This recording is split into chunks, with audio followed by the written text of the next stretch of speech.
E aí, bom dia, galerinha. Sou a professora Jares e venho mais uma vez em parceria com a Escola de Ensino Médio em Tempo Integral Antônia Vieira Lima e a disciplina de Língua Portuguesa produzir mais um vídeo para auxiliar os estudos de nossos educandos nessa pandemia.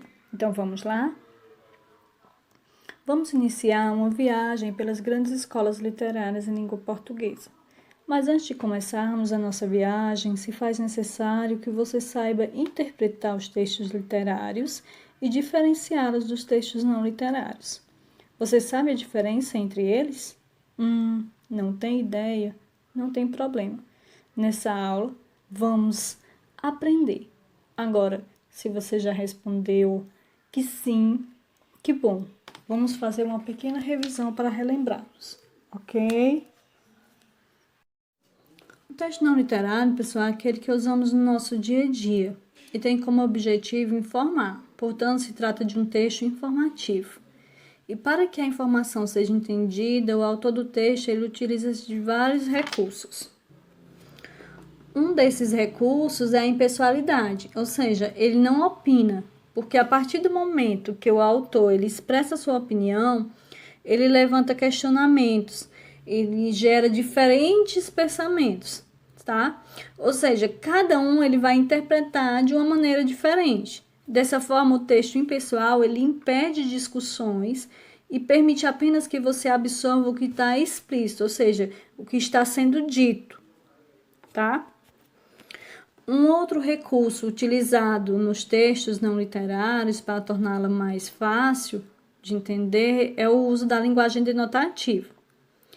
Ah, professora, mas o que é uma linguagem denotativa? A linguagem denotativa é aquela que utiliza no seu sentido real, ela é utilizada no seu sentido real, no seu sentido literal, ou seja, as palavras elas representam aquilo que elas foram criadas para representar. Por exemplo, nós temos a palavra pedra. No seu sentido real, lá no dicionário, né, ela apresenta como um corpo duro, sólido, de natureza rochosa, que geralmente é usado em construções. Se a gente pegar essa palavra pedra e utilizar no sentido figurado, num texto informativo, ou seja, em um texto não literário, o leitor ou ouvinte ele vai precisar parar, pensar e traduzir o que ele quis dizer. Isso vai acabar atrapalhando o entendimento do texto, certo?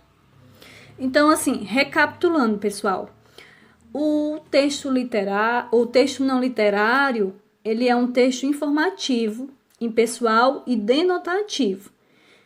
E esses recursos são utilizados para facilitar o entendimento do texto. E, além disso, ele se apresenta em formato de prosa, ou seja, num formato em que expressa uma linguagem de maneira natural, sem metrificação, sem poesia, um formato que usamos no nosso dia a dia, certo?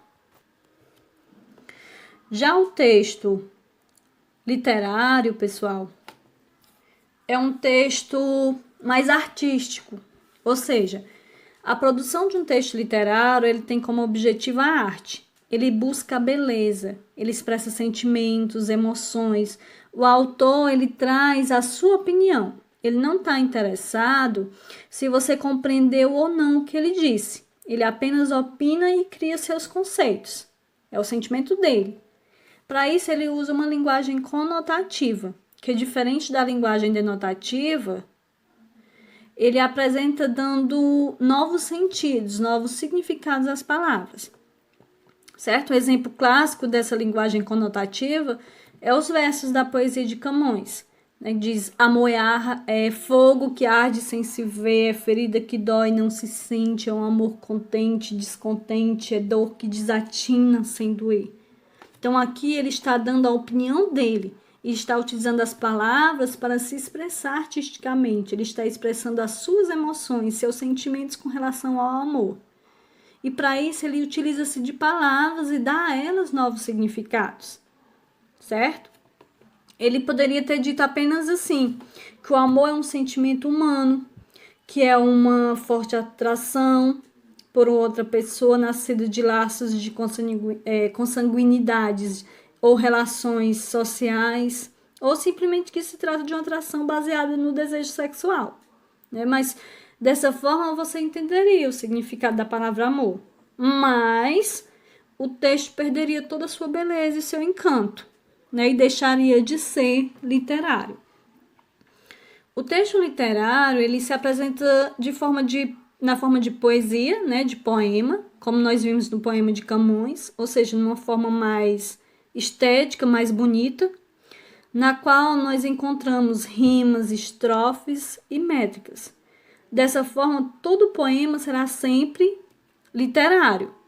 Aí você me diz, professor, então quer dizer que todo texto, todo poema vai ser sempre literário. Então, todo texto literário é poesia. Não, não é.